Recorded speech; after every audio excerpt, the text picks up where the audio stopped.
जल्दी बोलाव अपना पास हमर सैया।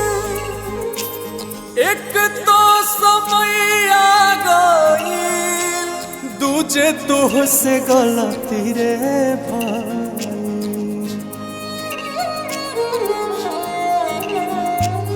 एक तो समय आ गइल, दूजे तुहसे गलती रे भाई। अरे सजनी रे तीसरे चुनरिया तोहर माइल रे।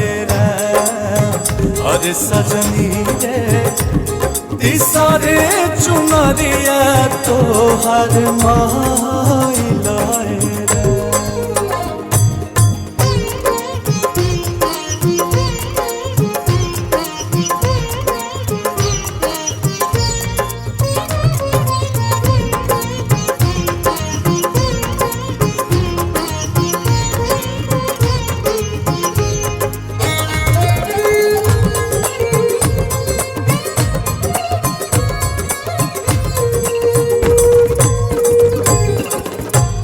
बचपन बितवलू तू तो खेल के नादानी में, हमके भुलाई गइलू जोशिया जवानी में।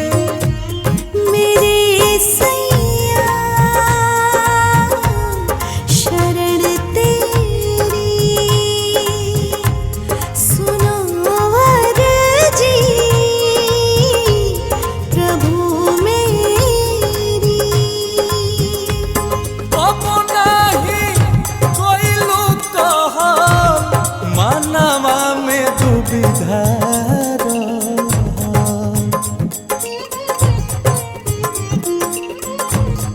कब नहीं कोइलू कहा मानवा में दुविधा। अरे सजनी रे काम नहीं आई गुणवा भाइल रे। अरे सजनी रे तीसरे चुनरिया तोहर माइल रे।